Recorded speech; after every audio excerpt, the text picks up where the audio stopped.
전남 순천시 승주읍 주안면에 자리한 야생 중로 차밭. 이곳에선 단 한 번의 비료나 농약 사용 없이 자연 농법으로 재배 관리되어 온 수백 년 된 수령의 차나무밭 5만여 평이 자리하고 있다. 차에 대한 자부심이 대단한 일본인들조차도 와서 반하고 돌아간 야생차 밭이다. 푸르른 기운만큼이나 땅속 깊은 곳의 정기를 뿜어낸다. 그곳에 가면 조심스러운 손짓으로 찻잎을 따고 있는 신광수 선생을 만날 수 있다. 차에 대한 관심이 높아지면서 다수학 품종의 계량종이 판을 치고 있는 요즘이지만 선생은 오로지 전통 재래종 차나무만 고집해오고 있다. 신이 내린 최고의 선물 차. 그에게 차는 어떤 존재일까? 차는 나의 그 생명체다.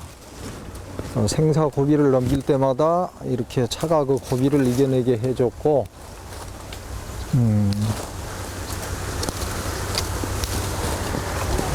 그야말로 평생 차의 종으로 차의 그 노예로 살아도 후회하지는 않겠다. 차를 일컬어 새로운 생명이자 그 이상 사랑할 수 없는 연인이라 말하는 신광수 선생. 조선시대 허균이 지은 시문집 성소부부고 도문대작은 순천에서 생산되는 작설차가 으뜸임을 말해준다. 우리나라 훌륭한 다인들의 명맥을 이어받아 어느 누구도 거스를 수 없는 역사가 배어있는 차를 만들어내기까지 40년이 넘는 세월을 오로지 차밭에 바친 그의 차사랑에 취해보자.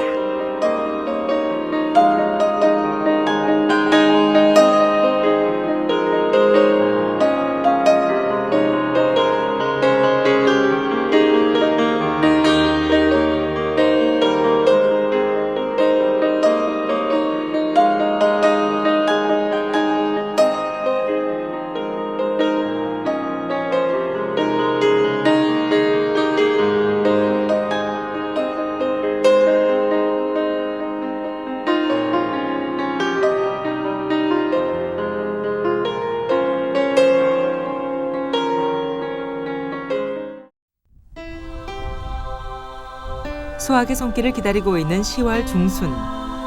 산을 오르는 신광수 선생의 발길이 부지런하다.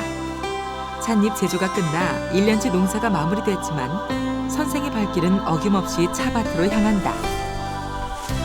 차나무에 매달린 차 종자를 걷어들이기 위해서다. 과피가 벌어져 떨어지기 전인 10월 20일 무렵이 차 종자를 따는 적기다. 차 종자는 껍질이 세 겹으로 덮여 있어 산피과에 속한다. 예전엔 밤, 은행, 잣, 호두 등과 함께 가마솥에 삶아서 먹기도 했다. 하지만 선생의 손에 채취된 차 종자는 여러 용도로 다시 태어난다. 이건 차 종자인데요. 이걸 따서 파종을 하는데 주로 쓰고, 또 여유가 있는 건 전부 그 기름을 짜서 이걸 볶아서 기름을 짜서 아주 귀하게 사용을 해왔죠. 그리고 남은 그 종자박은 또 나름대로 좋은 성분이 있어서 제품 개발에 이용하고 있습니다. 선생은 차 종자를 수확해서 야생차 재배 농가에 무료로 나눠주고 직접 차씨를 뿌려 야생차 밭을 가꾼다. 그리고 나머지는 상비약으로 이용하는데 요즘은 제품 개발을 위해 별도의 프로젝트를 추진하고 있다. 차의 성분이 다이어트 효과가 있다는 게 판명된 까닭이다. 이곳 차나무 밭의 나무 수령은 평균 350년 정도 된 것들이다. 선생의 선대에서부터 그 손길이 이어져 왔고 지금은 선생의 손길을 통해 높은 가치를 인정받고 있다. 대나무는 음지성 차나무에게 적당한 빛과 그늘을 마련해주고 댄잎에 맺힌 이슬을 방울방울 떨어뜨려준다. 그 아래서 차나무는 흰 꽃송이를 피우면서 청록색의 싱그러움을 유지하며 최고 품질의 차를 탄생시키는 것이다. 산에서 걷어들인 차 종자의 일부는 가을 햇볕에 말린다. 그리고 껍질을 제거하고 알맹이만 다시 말린 후 볶으면 기름이 된다. 이렇게 만들어지는 게 찻씨 기름인데 그 향이 하늘에 다다른다 하여 천흥으로 불리우며 주로 향신료로 사용돼 왔다.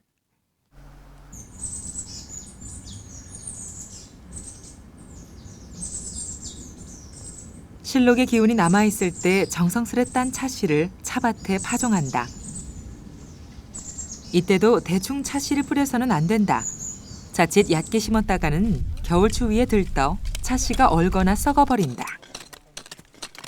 찻씨가 계절을 이겨내며 뿌리를 내려 깊게 정착할 수 있도록 적당한 깊이로 심어야 하는 것이다. 하여튼 자꾸 얘기지만은 이거 봄에 이제 내년 장마철에 싹이 올라와요.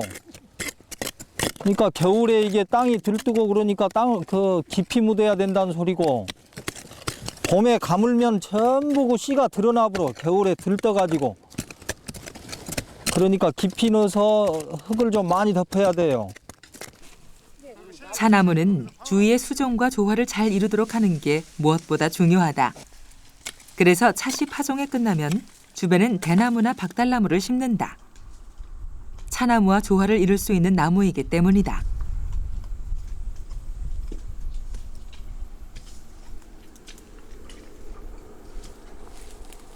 전통 재래종 차밭에 대나무가 많은 것도 그 이유에서다.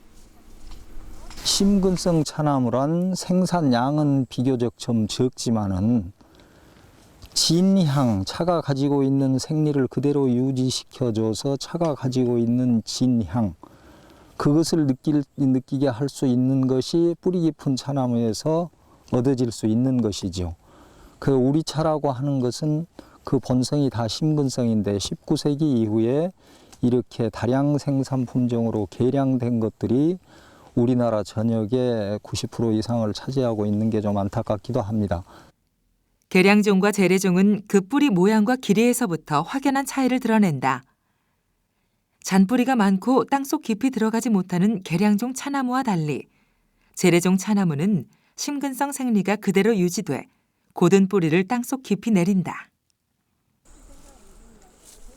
하나의 찻씨가 땅속에 뿌리를 내려 꽃을 피우며 찻잎을 열기까진 좋게 5, 6년의 시간이 필요하다. 그동안 차나무는 주위에 풀을 맺어야 하는 등 사람의 손길을 꾸준히 필요로 한다. 차 수확이 끝난 뒤에도 선생이 1년 365일을 차밭에서 살아야 하는 이유다. 고산지대에다가 이렇게 차밭 조성을 하는 이유는 세계 3대 명차라고 하는 인도의 다질링 차나 스리랑카의 우바차나 중국의 무이차나 특징이 있는데요. 해발 1000m 이상에서 찻잎을 생산한다는 특징이 있죠. 그런데 오랫동안 이렇게 차밭을 조성해서 차잎을 생산하다 보니까 전답이나 이렇게 그 산 아래 지역보다는 그 높은 지역일수록 차가 그 훨씬 더 건강하니 그렇게 잘 자란다는 걸 알게 되었습니다. 그래서 이 지점이 해발 650, 700고지 정도인데 여기다 조성한 것이 눈으로 봐도 고산지대 차밭이 이렇게 더 잘 자라고 훨씬 더 싱싱하다는 걸 눈으로 느낄 수도 있죠. 15만 평의 벌거숭이 산이 푸르른 녹차밭으로 조성되기까지 눈물겨운 신광수 선생의 노력이 다원 작업일지에 고스란히 기록돼 있다.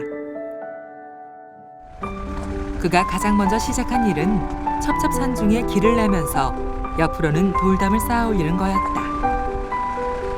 이렇게 차밭에 이르는 길을 만드는 것만으로도 많은 시간을 투자했던 지난 시절.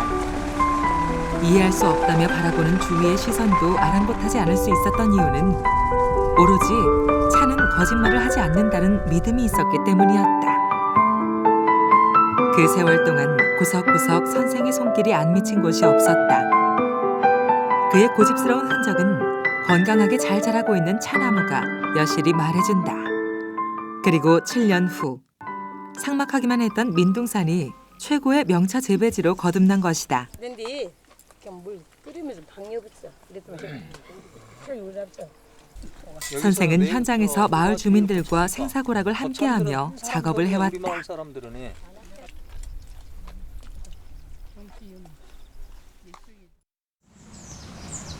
늦가을로 접어든 계절. 선생의 발길이 조계산 남쪽 기슭에 자리한 서남사로 향한다. 차 선인들에게 경건한 마음을 담아 차를 봉헌하고 한 해 동안 잘 돌봐주심에 대한 인사를 하기 위해서다.